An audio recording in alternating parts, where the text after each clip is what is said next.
por medio de las plataformas digitales de WQ Radio. Si de pronto quieres viajar por el Día de las Madres, quizás viajar con tu mamita a cualquier parte de nuestro país, algunos puntos son los idóneos. Por ejemplo, Galápagos. ¿Quién no le gustaría conocer Galápagos? Así es, deja de ser extranjero en tu tierra y descubre que la paz que te dan las montañas de los Andes también las encuentras en las Islas Galápagos. Empieza tu viaje que Ecuador te quiere conocer. Visita Viaje Ecuador, te lo recomienda el Ministerio de Turismo. Galápagos es una de las opciones. Otra recomendación importante: si eres testigo o estás en un accidente de tránsito, no puedes de una ayudar a ese herido porque puedes complicarle la herida. Ojo, escuche bien, si está cerca de un accidente y el herido presenta alguna herida externa, lo recomendable es hacer presión con algún paño seco para evitar hemorragias. Este es un consejo del Benemérito Cuerpo de Bomberos de Guayaquil. Si de pronto tiene un objeto incrustado ese herido, tampoco se lo puede retirar porque puedes agravar la herida del paciente. A esta hora, cuando son 8 de la mañana con 44 minutos, 8 de la mañana con 44 minutos, agradecemos la presencia de nuestro próximo invitado. Estamos en vivo, nuestro invitado está aquí en cabina. Estamos con el doctor Manuel González, especialista en virología y decano de la Facultad de Ciencias de la Salud y Desarrollo Humano. Vamos a conversar con él. Usted representa a la Ecotec, ¿verdad? Sí, así es. Buenos días. Doctor, gracias por estar con nosotros acá en WQ Radio, WQ Noticias. Dos temas principales, ¿no? El tema de la fiebre amarilla y de la tosferina. Empecemos por la tosferina. Yo soy adulto, ¿verdad? Muchos adultos dicen, wow, me puedo infectar de la tosferina, me quiero vacunar. Pero el adulto no se puede vacunar de la tosferina en los centros médicos del gobierno, porque no está dentro del esquema de vacunación. Dentro del esquema de vacunación están solo los niños para vacunarse contra esta enfermedad. ¿Qué puede hacer el adulto en este caso? Sí, bueno, buenos días, gracias por la invitación. Bueno, realmente, como ya lo hemos conversado, igual también el Ministerio de Salud lo ha indicado, la tosferina es una de las principales enfermedades de la infancia que son totalmente prevenibles con vacunación. Ahora, en el caso de los adultos, sí tenemos que recordar primero que nosotros como adultos, pues en su mayoría nos vacunamos en su momento cuando fuimos niños, y la importancia de la posibilidad de que un adulto pueda vacunarse y quiera vacunarse es porque nosotros podemos en algún momento ser transmisores de la enfermedad. Hay que recordar que la tosferina tiene una presentación o puede tener una presentación asintomática, es decir, una persona puede estar infectada y a pesar de no tener síntomas puede transmitir la enfermedad. Por tal motivo, una de las recomendaciones es que las personas adultas que tengan contacto con niños pequeños sí puedan vacunarse, y en este caso, al no estar disponibles en el esquema en el Ministerio de Salud, pueden acudir a los lugares privados en donde pueden adquirir esta vacuna contra la tosferina para poder reactivar sus defensas, pues, y estar protegidos. Es decir, el adulto en su momento cuando era niño, quizás preadolescente o adolescente, fue vacunado. Esto obviamente no exime que se pueda contagiar de tosferina. Bueno, realmente lo que nos protege la vacunación, primero, en su mayoría nos impide la infección, pero en algunos casos la bacteria puede ingresar a nuestro organismo, puede multiplicarse, pero las defensas que se generaron producto de la vacunación nos protegen para la presentación de los cuadros severos de la enfermedad. Quizás pudiera aparecer algo de síntomas, algo de malestar, pero algo muy leve. ¿Por qué la tosferina, hoy por hoy, bueno, es el tema que se está tratando, ¿no? En el tiempo de la COVID-19, quienes eran los más propensos a fallecer eran los adultos mayores. Ahora es todo lo contrario, con la tosferina los niños son atacados. ¿Por qué los niños? Y mientras más pequeños corren el riesgo de fallecer. Sí, bueno, eso justamente se debe a que los niños muy pequeños, en el momento que nacen, su sistema inmunológico todavía no está totalmente desarrollado. También hay que recordar que los niños pequeños están en las escuelas, están en ese lugar cerrado, en las aulas, y eso facilita que cualquier patógeno de transmisión respiratoria, entre ellos la tosferina, pueda transmitirse con mayor facilidad. Justamente por eso es importante que, al ser este grupo de edad el más afectado, justamente tiene que cumplir con el esquema de vacunación contra esta enfermedad, que justamente es a los 2 meses, 4 meses, 6 meses, un primer refuerzo a los 18 meses y un segundo refuerzo a los 5 años. Justamente ese es uno de los motivos que se tiene que averiguar, porque si una persona, un niño, no ha completado su esquema de vacunación, no tiene los 2 refuerzos o, de hecho, no recibió ninguna vacuna, son justamente este grupo de niños los que están más expuestos a infectarse y a desarrollar las formas severas de la enfermedad. ¿Cuántas vacunas son en total? En total, con el esquema completo son 5. Son 2, 4, 6 meses, un primer refuerzo de 18 meses y un último refuerzo de los 5 años. Son 5 en total. Ok, si de pronto ese niño solo tiene 2 vacunas y se infecta de tosferina porque el papá quizás llevó el virus a la casa, ¿qué le pasa a ese niño?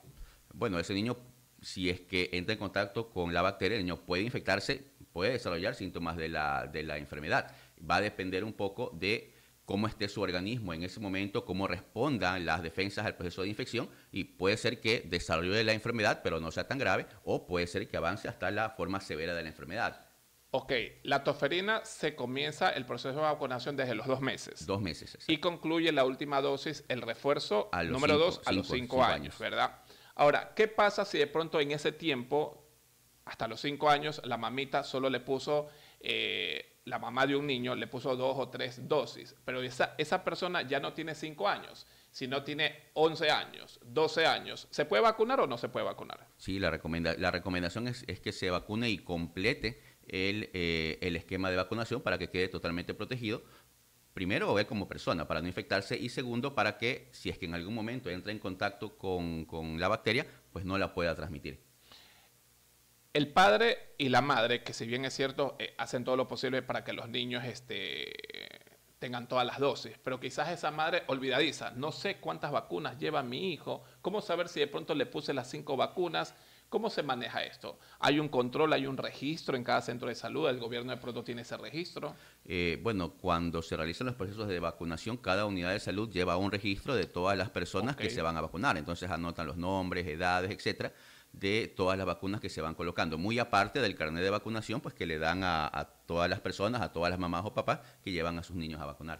El adulto que de pronto no sabe si se vacunó o no se vacunó, yo no sé si en realidad mi mamá, por ejemplo, me vacunó contra la tosferina.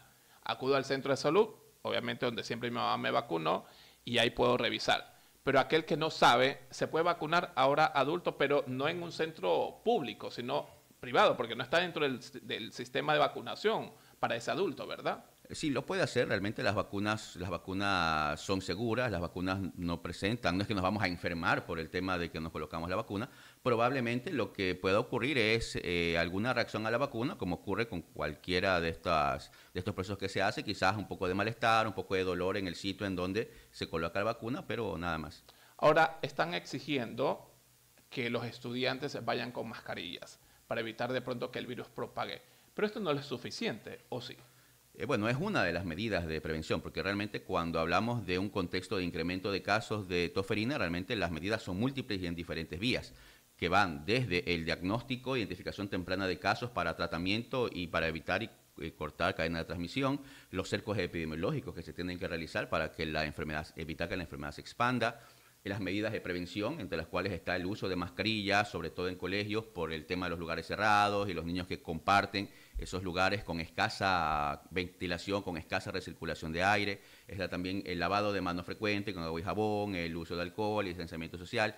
Todo ese conjunto de medidas, cuando se aplican correctamente, lo que ayudan es a cortar la transmisión y a disminuir el número de casos de enfermedad. ¿Cuáles son esos síntomas para el papá y la mamá que de pronto pueda identificarlos para poder saber tiene tosferina? Claro, bueno, realmente es una enfermedad de transmisión respiratoria que los síntomas iniciales son fiebre, malestar, hay dolor de cabeza, puede tener algo de tos, algo de rinoreo, o sea, le sale mosquito por la nariz. Estos son los síntomas iniciales de la enfermedad. Luego de 1 o 2 semanas empieza ya los síntomas característicos de la tosferina, que el niño empieza a toser, es una tos incontrolable, son accesos de tos, que incluso puede acompañarse de vómitos, y justamente esos accesos de tos tan seguidos son los que en las formas graves dificultan la respiración del niño, ¿no? O sea, el niño empieza a tener problemas para respirar, y eso es que en los casos graves son los que pueden producir la muerte. Y eso es súper importante, recordar los síntomas iniciales de la tosferina, esa fiebre, ese malestar, ese dolor de cabeza, porque ante cualquiera de estos síntomas, la recomendación siempre es buscar atención médica, ya sea un centro de salud, particular, etcétera, para la respectiva valoración. No es recomendable la automedicación, porque hay que recordar que muchas enfermedades en sus inicios tienen síntomas similares. Pues la influenza tiene síntomas similares, la COVID-19 síntomas similares, el mismo dengue tiene síntomas similares, y cada uno de ellos tiene formas de tratamiento diferentes. Entonces, si nosotros nos automedicamos, podemos estar haciéndonos un daño, podemos estar complicando los cuadros clínicos y obviamente eso afecta directamente en la evolución de la enfermedad. Y por ejemplo, nosotros en la Universidad de Ecotec es una de las cosas que más hacemos énfasis en nuestros estudiantes, la importancia de hacer educación para la salud con la comunidad. Es justamente recalcarles la importancia de, ante cualquier síntoma de enfermedad, acudir a un facultativo de la salud y evitar la automedicación. Ahora, si bien es cierto, te da tosferina, pero el paciente muere por, de pronto, paro cardíaco, de pronto se ahogó con la mucosidad. ¿De qué termina muriendo ese paciente que se infecta de tosferina?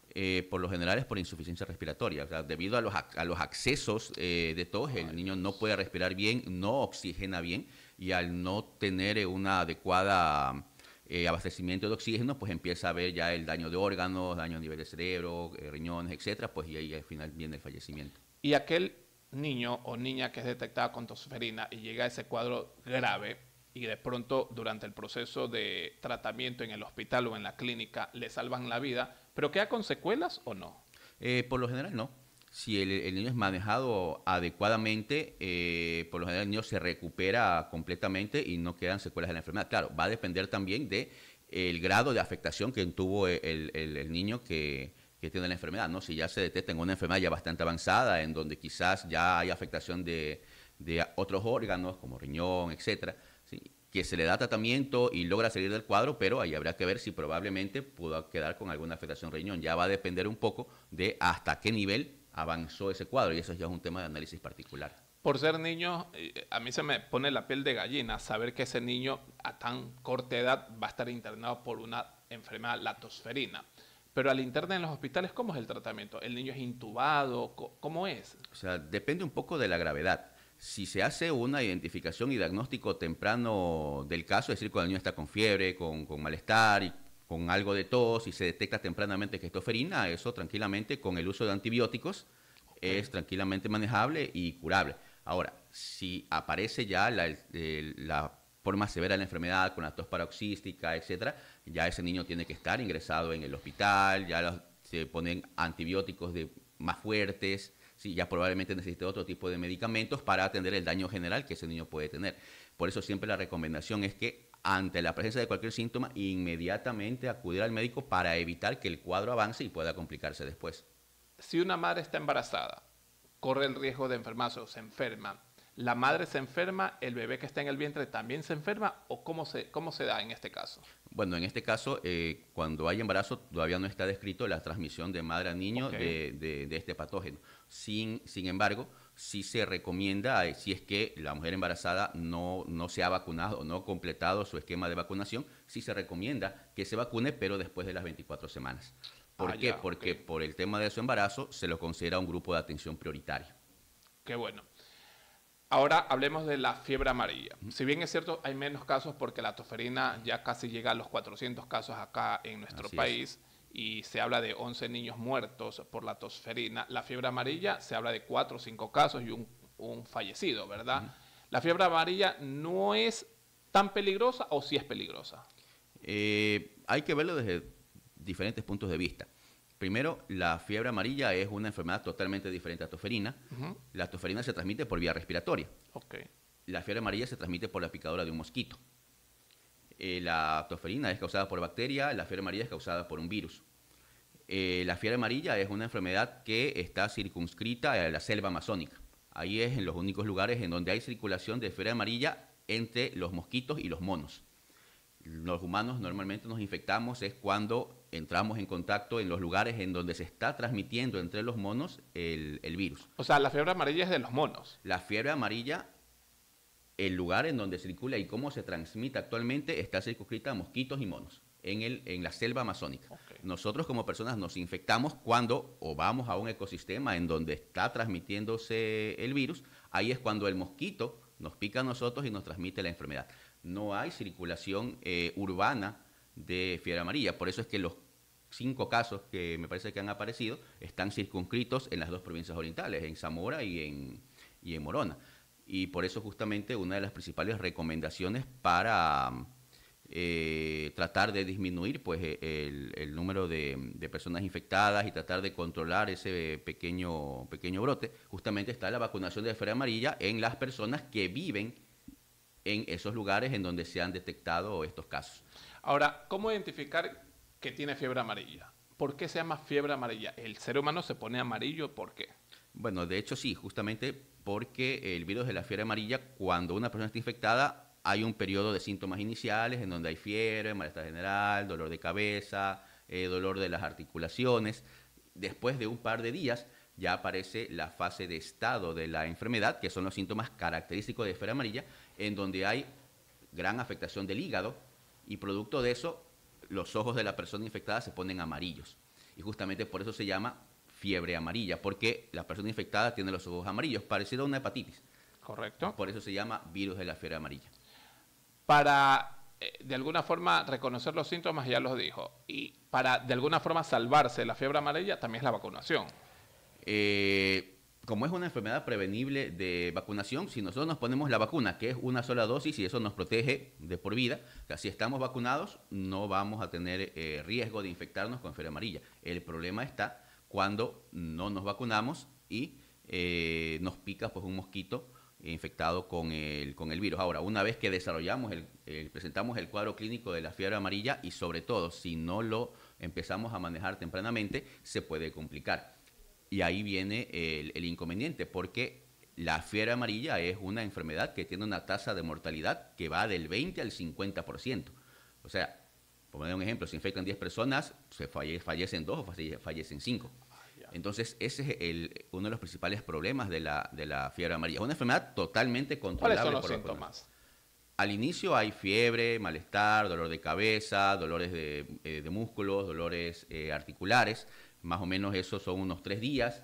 Luego hay un periodo de 1 o 2 días en donde la fiebre disminuye. ¿Sí? El paciente parece como que se siente mejor, pero después de ese periodo de leve mejoría, entre comillas, empiezan a aparecer ya los síntomas propios de fiebre amarilla. Entonces hay afectación hepática, ya los ojos se ponen amarillos, aparecen náuseas, aparecen vómitos, incluso el paciente puede llegar a vomitar sangre, etcétera. Entonces ahí ya empieza a complicarse y producto de eso ya hay afectación de otros órganos, hay afectación del cerebro, etcétera. Y ahí es cuando ya el cuadro es complicado y ahí es cuando el paciente puede fallecer. Es decir, la vacuna es solo una. Una sola vacuna y nos protege de por vida. Y muchos dicen, ay, me voy a poner otra vacuna para estar más fortalecido. Eso es falso. Bueno, realmente una nueva vacunación lo que va a hacer es despertar a nuestro sistema inmune las defensas que se generaron producto de la primera vacunación y nos va a brindar un quizás mayor nivel de protección, pero no hay ningún riesgo de que, por ejemplo, si yo me vacuné hace 10, 12, 15 años, por ejemplo, ¿sí? Y ahora me quiero volver a vacunar, nos podemos vacunar, no hay ningún riesgo, no es que vamos a desarrollar la enfermedad ni nada de eso, ¿no? No sé si usted ha percibido, o quizás es una percepción muy apartada, hay muchos ciudadanos que viven con ese trauma, ¿no?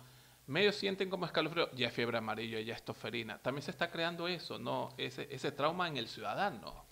Bueno, realmente son temas que se han visto ahora último, sobre todo después del tema de la pandemia, desde el momento en que ya se emitió por parte del MSP la alerta de los casos de toferina y que nuevamente hay que usar mascarillas. Muchas personas se asustan, pues, ¿no? Porque viene a la memoria el recuerdo fresco que tenemos de la pandemia, de todos con mascarilla, de que nos vamos a encerrar. Bueno, y realmente la situación epidemiológica con toferina no es tanto así. Realmente lo que tenemos es un incremento de casos que actualmente está focalizado en 4 provincias que con las medidas de prevención y de control que se tienen que aplicar y se están aplicando, están dirigidas a disminuir el número de casos. Entonces de aquí se espera que si todo marcha bien, pues se pueda controlar ese pequeño brote que existe. Doctor, ¿qué le recomienda usted a ese papá y esa mamá que nos está escuchando ahora? Bueno, primero, la primera recomendación es que ante cualquier síntoma de fiebre, malestar, tos, etcétera, acudir a un médico o a un centro de salud para valoración, diagnóstico y tratamiento, no automedicarse, ¿sí? No tenemos que automedicarnos. Tercero, otra recomendación importante es recordar siempre que las vacunas salvan vidas. La gran mayoría de nosotros nos vacunamos desde pequeñitos y justamente hemos estado protegidos contra todo este tipo de enfermedades. Y justamente lo digo porque actualmente uno encuentra mucha información en internet donde dice que las vacunas son malas, las vacunas no sirven, nos ponen un chip, con eso nos controlan, etcétera, etcétera. Y justamente eso está haciendo que muchas personas le vayan perdiendo confianza a las vacunas. Y al no tener confianza en las vacunas, simplemente no llevan a sus hijos a vacunar. Y ahí los dejan expuestos a todo este tipo de enfermedades. Entonces, siempre recordar que las vacunas son importantes, que las vacunas salvan vidas.